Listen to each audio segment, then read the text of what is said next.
Hello, everybody, and welcome to the official Quitproof podcast. My name is Tom Quitproof Jones, and I'm your host. Our goal with this podcast is to give you insights and inspiration on how you can have a happier, healthier, and more productive life. And most of all, not quit somewhere along the way. You can find us on YouTube at Quitproof, Instagram at Quitproof, the number one, Facebook, Tom Jones Quitproof, and our website, www.quitproof.com. Hello, everybody, and welcome back to the official Quitproof podcast, where we have expanded our platform and now we are including your Quitproof story. So this is not only a solo podcast anymore, we're expanding it to include people that are amazing, that have overcome things that would put most of us in the ditch and make us give up, give in, tap out, and quit. Today, we have a very, very special guest, someone very near and dear to my heart, a person that I've worked with in mental strength and resilience coaching, a person that I helped and watched climb an incredible mountain in Arizona, Saddleback Mountain. I watched her climb this mountain and display true grit, the likes of which would rival anyone that I've ever been with or I've ever seen. Lily, welcome to the podcast, and thanks so much for being with us. Hi, thank you, Tom, very much. It's an honor to be here. I'm excited to share some of my story and be here with you, Tom. Tom has been an incredible coach for me, so this is a great new venture to take on together. Thanks, Tom. You got it. So, Lily, let's just dive right into this. Can you give us some of your background? You were diagnosed with muscular dystrophy, is that right? And I think it was at a young age, but I'm going to let you go ahead and introduce yourself. So my name's Lily Brasch. I'm 22 years old, but at age 16, I was diagnosed with a rare condition called central nuclear myopathy. It's a rare form of muscular dystrophy. It affects every single one of my muscles, from my toes to my arms to my legs to even my voice.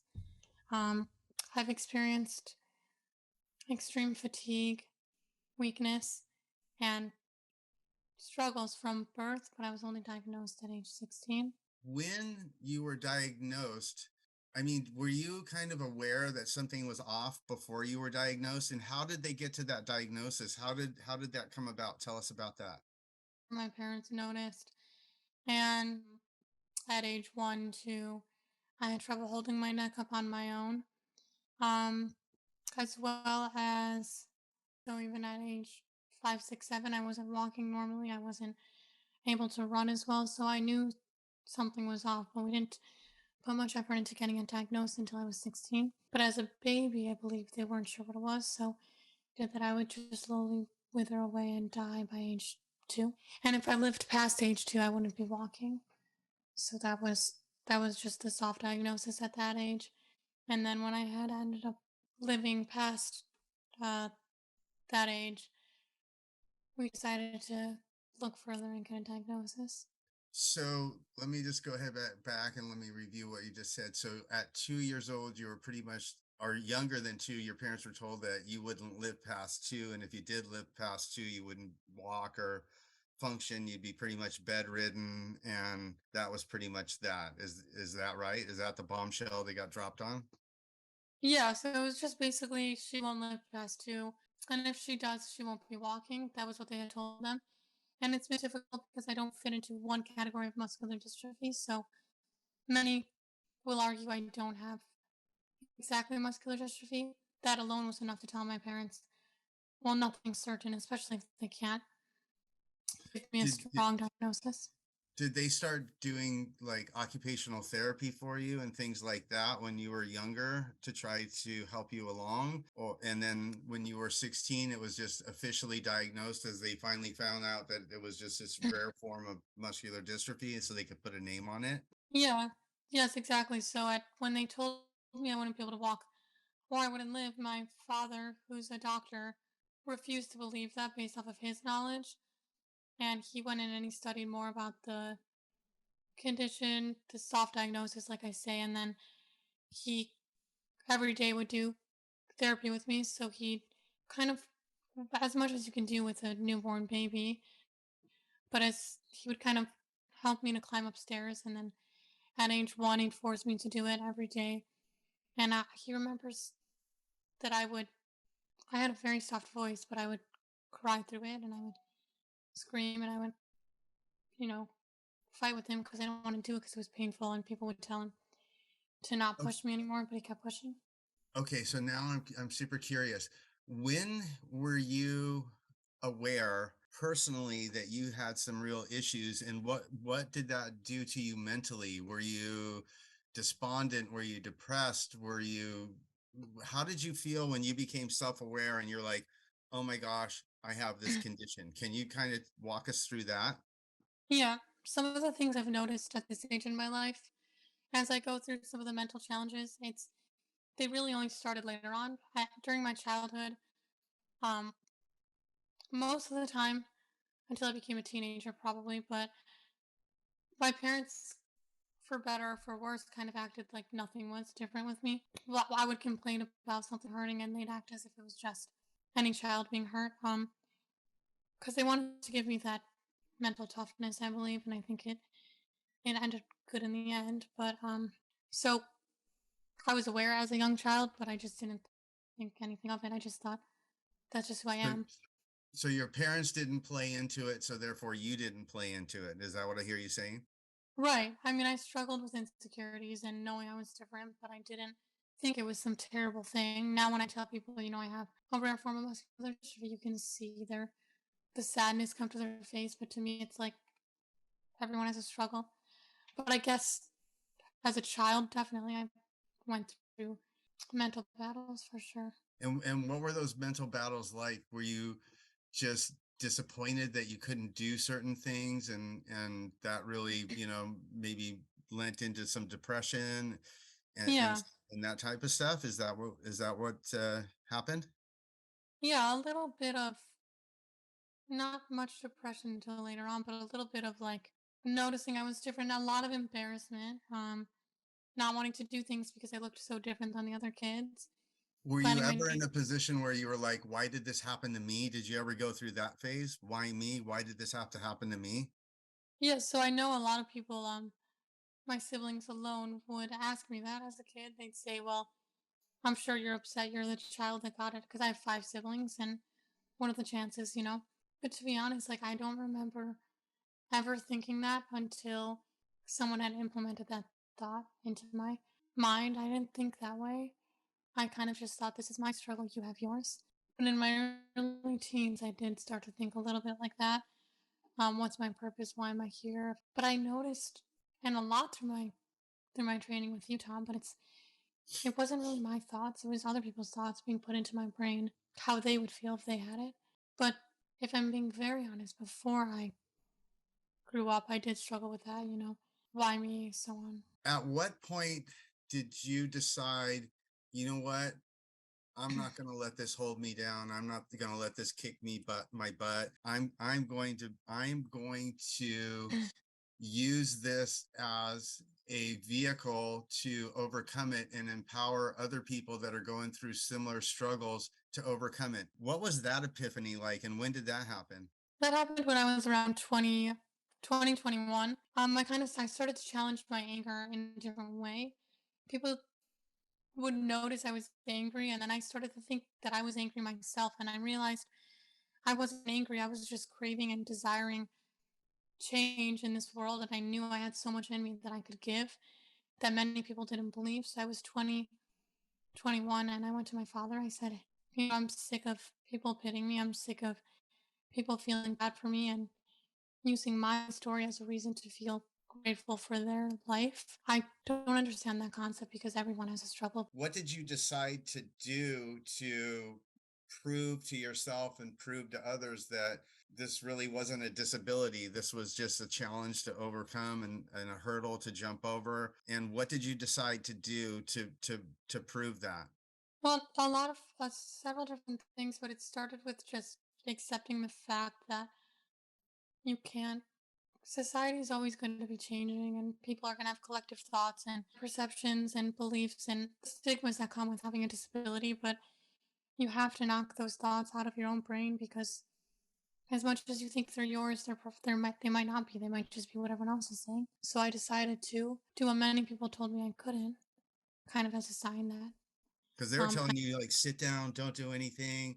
You've got this condition. They were yeah, basically telling you the way that you should live your life because this yeah, condition existed in your life, and yeah, they're hammering that into your head. yeah, And it's amazing that you dug deep and you're like, no, yeah, stop. That's not yeah, me. I'm not going to accept that as my circumstance. I'm yeah. going to go the other way. I get backlash for saying this, but it's not just me. It's every single person with a disability or a challenge. It's everyone on the outside. They just want to pity and push them down and down and down without knowing. I'm not saying they're intentionally trying to do it, but if someone is born into less opportunity, they say, well, you have less opportunity. Your chance of succeeding is not high. You have a disability. You can't do this. This is how your life should be. This is how it always has been in the past. This is how it is for everyone else. So you just have to challenge that. And Do you think that people do that because it makes them feel like they're in control of mhm, whatever, and that they can kind of put that to rest and go, okay, you're in this little compartment, this is your spot, mhm, okay, I can move on with my life now, and you're mhm. compartmentalized, and have a Yeah, nice day. Do you feel like that's true? yeah, I think for sure that's true. I think people can't understand it. Kind of like death or any unfortunate event. People can't understand it, so they want to put it, like you said, in a group and define it and set expectations for it. When in reality, they don't really know. They want to limit people without knowing that that's what they're doing. Mhm. I think it makes other people feel better about their own lives to put down others. And I used to be timid to say this, but it is what many people do. As you know, when I do motivational speaking, I say we have two choices. We can either assume the role of the victim or the victor. And it seems Hmm. like so many people that have issues, no matter what those issues are, and so many people that don't even have issues decide that they want to Hmm. play the role of the victim. And you Hmm. took the other road. You took the role of the victor. And so Hmm. you did a bodybuilding contest. Is that the first thing that you did to come out and Yes. basically prove? And also, Born to Prove, as I understand it, you told your father at the very beginning, I'd rather live strong than die weak. Is that right? Hmm. That is such a powerful statement, Lily. I am just so touched by just even hearing that, I'd rather live strong than die weak. I mean, that is so powerful. Yeah. So you actually said that to him. Yeah. And it scares people if they're not like you, Tom, which is why I respect you so much. You know how much I love you and everything you stand for. It's just so many people that scares them. They look at me, they want me to be a fragile girl with a disability, and basically they say be the victim, be the victim. But yeah, I'd rather essentially, in a way, die for what I believe in and live a strong life here on this earth.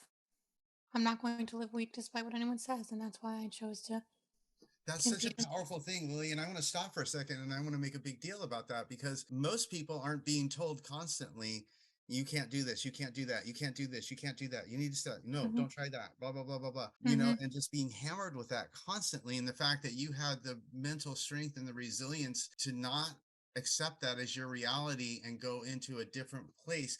Do you feel that you were born with that, or do you feel like you just developed that along the way?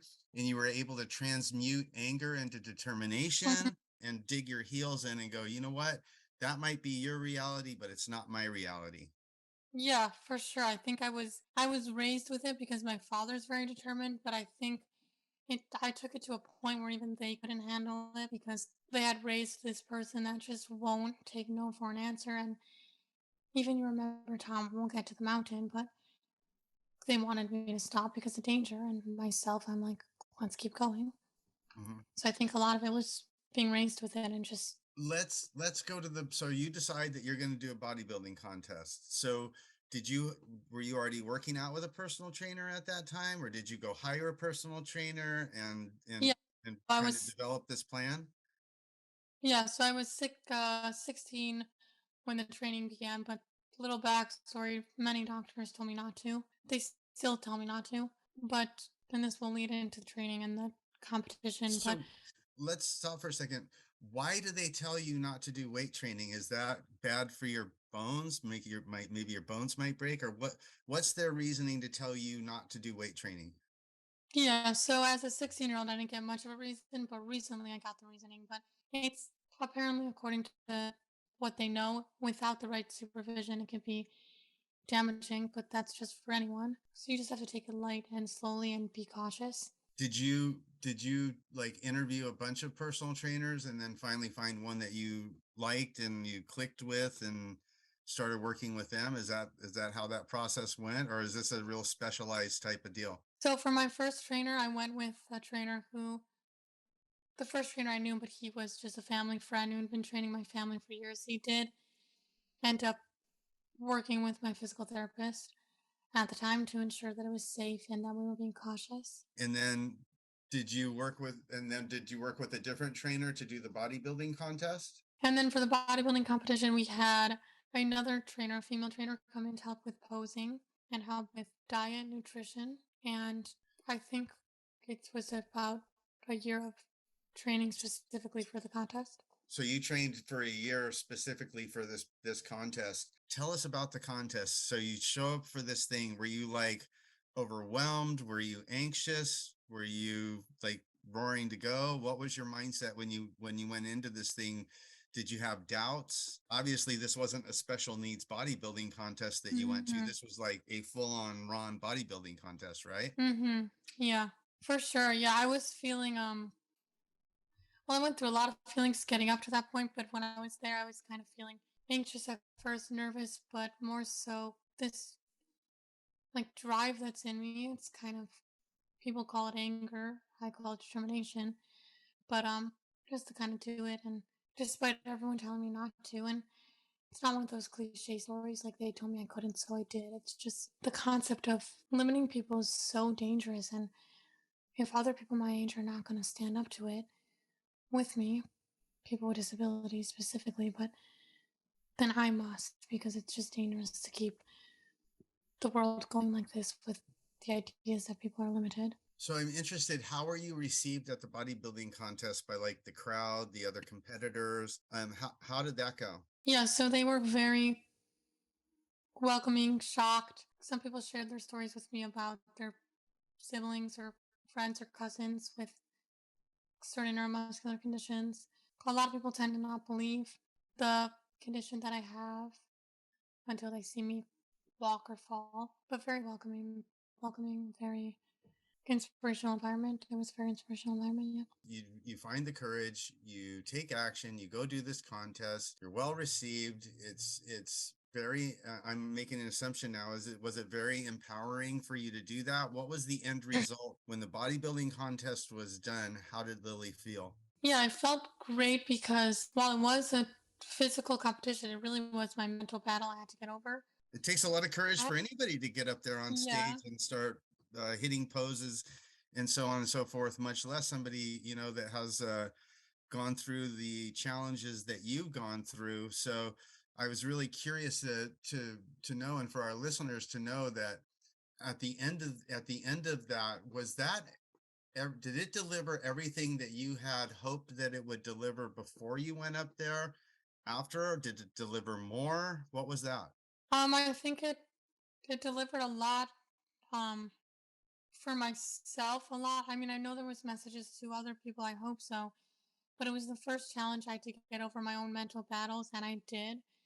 Um, because living a life of embarrassment from the way you were created is no life to live. You feel trapped. You feel scared.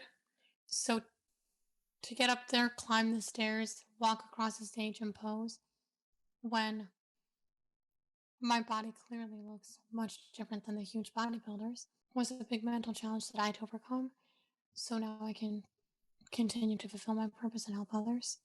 Pin a medal on you.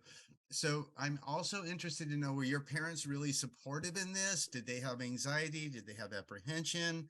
Were they going back and forth like, oh my gosh, don't do this? Or were they like, go tackle it, Lily, you got this? What was their role in all this? They were ended up being very supportive, but it was a little back and forth because I oftentimes I'm teaching them lessons that they're not even aware of because they haven't had the specific kind of challenges that I have. So when I went to them and said, "This is what I want to do," they initially were like, "Well, that's strange. You can't build muscle the way others can." I explained to them it was about the message, the mental barriers, and then they were truly on board and they helped me get there. Bodybuilding's contest is over. You know it delivered. You gained a lot of mental momentum, and it was all good. So what in God's name made you want, how did the mountain come about? I mean, how the heck did that where did that come from? Explain that to us. So like I said, the bodybuilding competition was more of a mental barrier to overcome, and then I felt that the mountain climb would be my physical barrier to overcome. Okay. It took a lot of mental prep as well, as you know, but also physical prep, and I felt Well, that this was my no little hill that you're climbing either. Let's just be Mhm. very clear about this.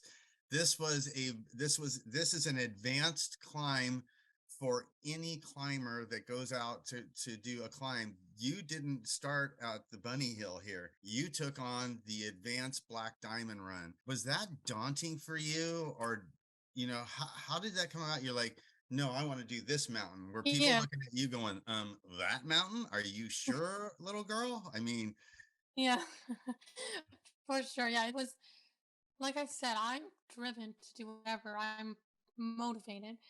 Anytime I feel like something's stopping me, it's always an outside voice. It's never mine. So once you can just conquer that and stop caring what people think, it becomes fun. You just want to keep challenging yourself, keep pushing yourself. And that's the message. The message is push yourself every day. And what I want to qualify and clarify is you're basically saying that you believe that the only limitations that a person has is the limitations that they set on themselves. truly believe that. Well, Yes. you put your money where your 100. mouth is, I'll tell you for sure. So, if anybody has, you have, because I want the listeners to know. Well, Lily hired me to do mental strength and resilience coaching for her in preparation for this mountain. And I'll come straight out and say it. When I went and did research on this mountain, I was like, oh my gosh, this lady is amazing, because she's not like I said, she's not taking on the bunny hill here. She's taken on a advanced climb for anybody. And so we decided that we were going to do it. We went through several months of mental preparation to do this. At the same time, you were going through the physical preparation to do this.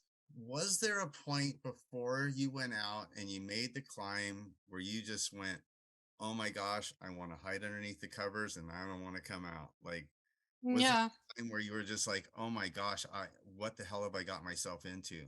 for sure. There's always that fear of not making it, that fear of it's always what will people think. It's always what will they say? Will they feel bad for me? All that stuff. Because pity, I hate pity. I think everyone hates pity. But definitely the night before, the week before, again, these voices getting in your head, they're not these voices that you don't have to listen to, but people are conditioned to believe they have to, that they have to believe these voices. So you didn't believe it. So let me ask you this question, because I went with you on this climb.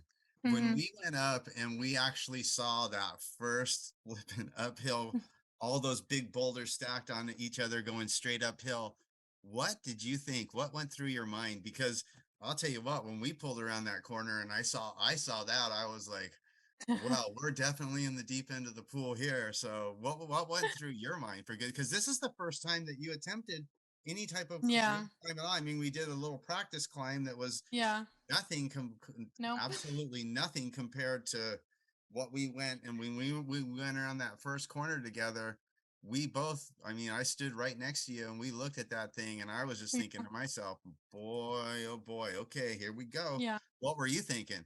Definitely. Yeah. The same things. Those boulders, they were huge. It was scary. It was in the back of my head. I knew I had the right team in place, the right precautions and safety. So all I had to think about was mentally getting myself up there while everyone else, helped me. And it's a challenge because it's like, well, I'd like to push myself so much where I can do it alone, where I can just get up there and keep going to the top. But I'm not saying that people with physical challenges won't need a little extra support, little extra help to get up those huge boulders because it is challenging. I'm just saying you can't use that as an excuse. No way. Your mental drive is what brought you out there up there. The fact that, and I'll just be a testimony to this, the fact that you needed help sometimes getting your leg up, but you pushed yourself up, you pushed yourself mentally. You had an opportunity to quit 10,000 times over. And frankly, a lot of people would have that have no physical challenges whatsoever. What I saw from you was the heart of a lion. And I was beyond impressed. Those boulders that you climbed up were big, they were huge, they were vertical.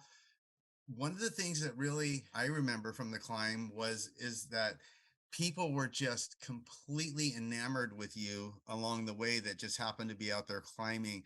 I remember this one lady that stopped and she just started sobbing and started saying, "I don't even know you, but I know Mhm. what you're doing is amazing." Do you remember that? Yes, I will forever remember that. That's exactly why I did it. To get those, like, it's like a wake up call. You know what I mean, Tom? Like, wake up and see what people are capable of.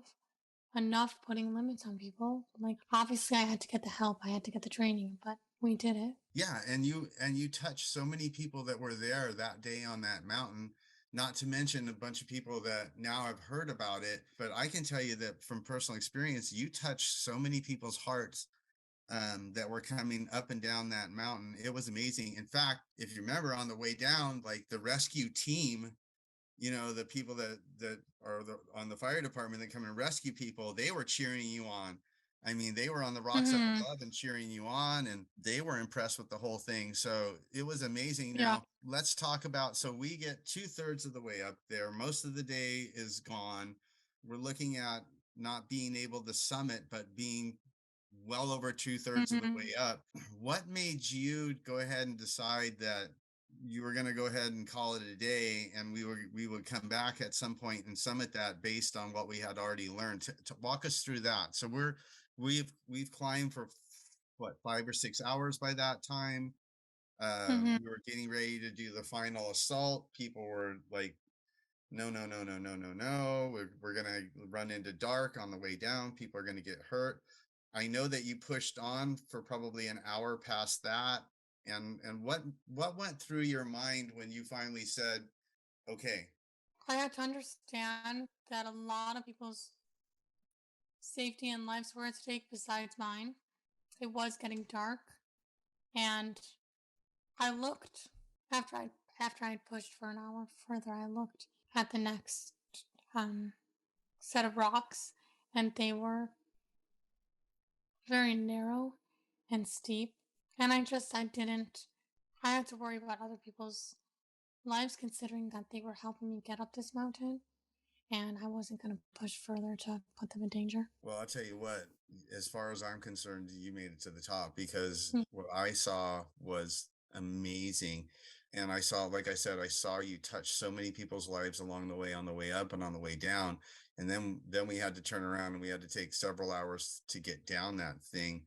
What was your feeling when you got down to the bottom? How did you feel? All I can really remember is the excitement, the determination. I felt safe. I felt strong, stronger than ever, and grateful and I can tell you personally, hopeful. I've never seen such determination. I mean, outside of myself, I've never seen such determination in a human being ever. You took a tiger by the tail, and your mental state, your drive, your determination, your dedication was just unbelievable. So that's done. You go home. What was your parents' state of mind like? I know that they went up the climb with you, and I was frankly, I'm absolutely impressed that they made it. uh, you know, based on the fact that they obviously didn't have any climbing experience, and theirs was Yeah. true grit as well. What were their feelings like? What was the family meeting like afterwards when all of us were gone away and the family was together? What was that like? But I think people were just kind of a little shocked, being told that I wouldn't walk. So they're like, wow.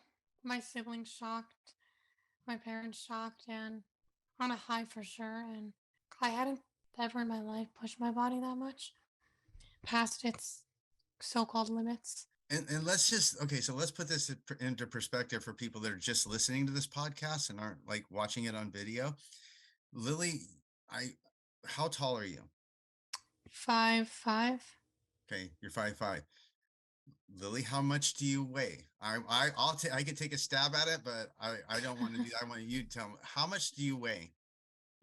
About 119, 110.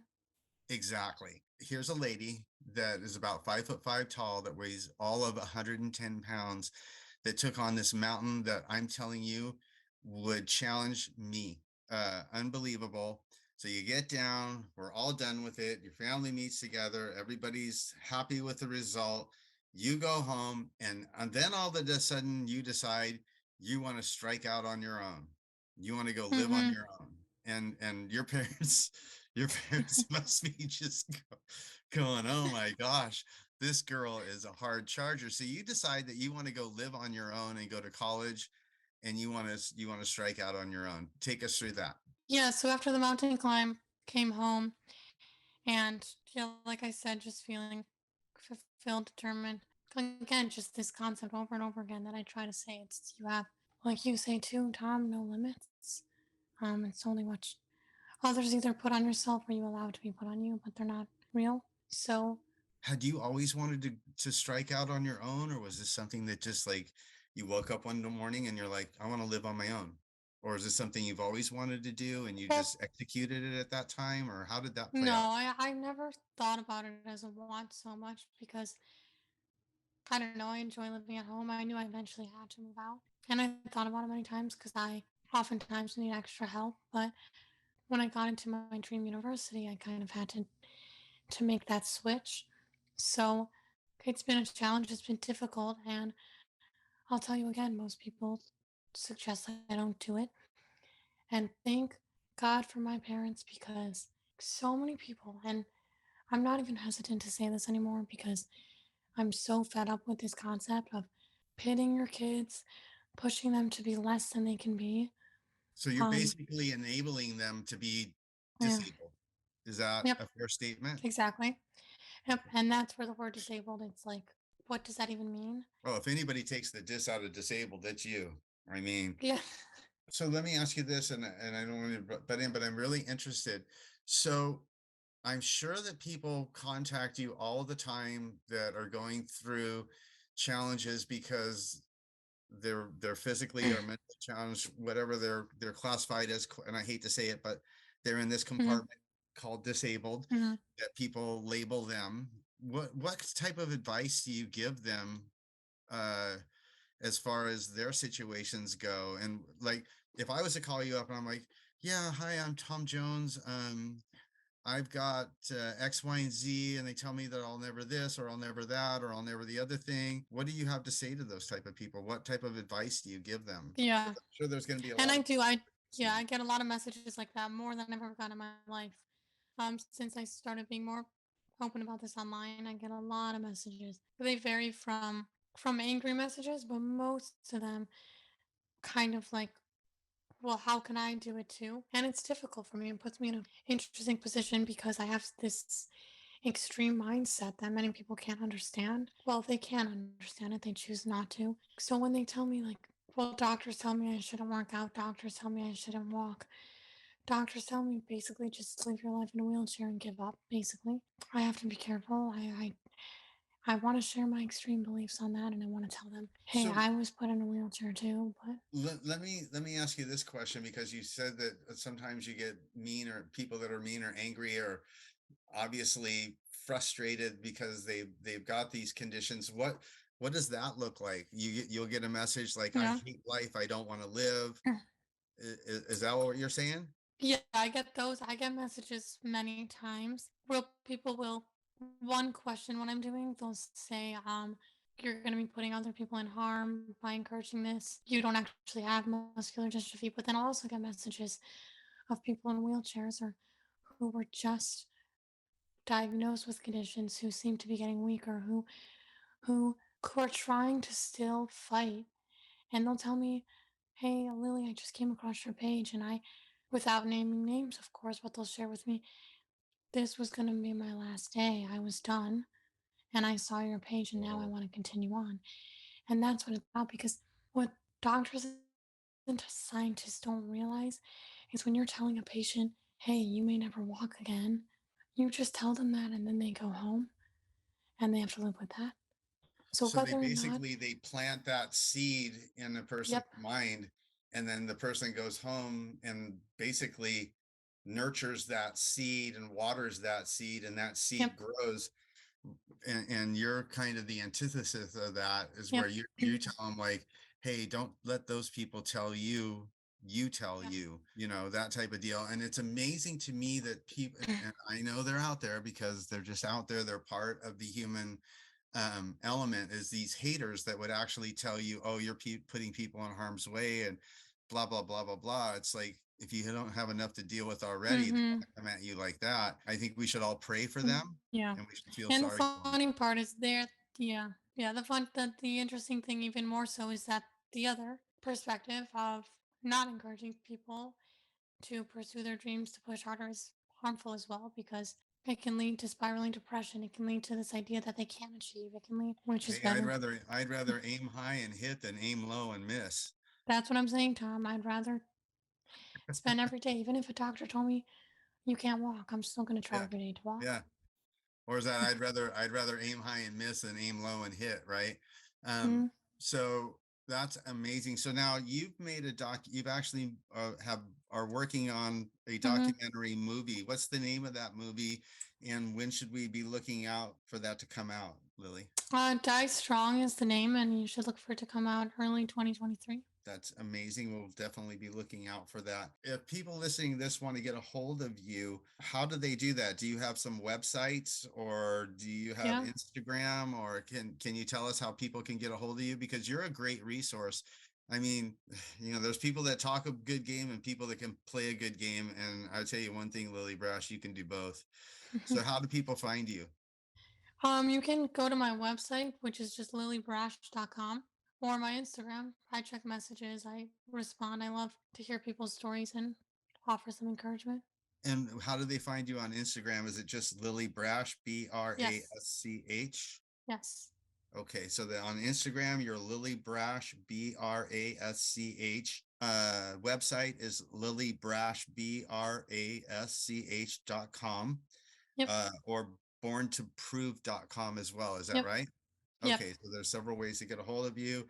You can always just Google Lily's name, Lily Brasch. And Lily, at 22 years old, I mean, it's just so inspiring to know somebody like, first of all, to have met someone like you, to know someone like you, and to have the honor of working with someone like you. You are you're just the quintessential meaning of quit proof.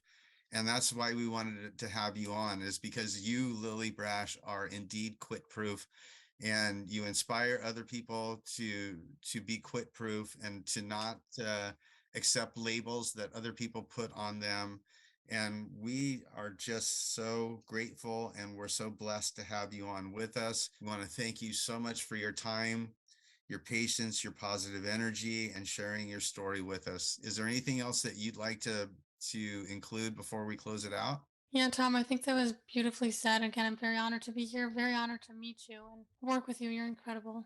And everyone listening, stay quit proof. I think that's incredible. And thank you guys again. Yeah, because at the end of the day, we all have to hang tough, stay strong, and remain Yep. quit proof, because pain is only temporary, my friends, but quitting lasts a lifetime. Lifetime. And we're Mm-hmm. hoping that this insight, this inspiration, and this information that's come from Lily Brasch today helps everybody have a happier, healthier, more productive life. And most of all, inspires you not to give up, give in, tap out, and quit. Lily Brasch, thank you so much. I look forward to working with you going forward and seeing what's next in your journey. You're an amazing, amazing human being. I'm so proud and honored to know you. Thank you so much. Thank you, Tom. Again, you can find us on YouTube at Quitproof, Instagram Quitproof, the number one, Facebook Tom Jones Quitproof, and our website www.quitproof.com. If you like what you're hearing, then hit that subscribe button and recommend this to your friends.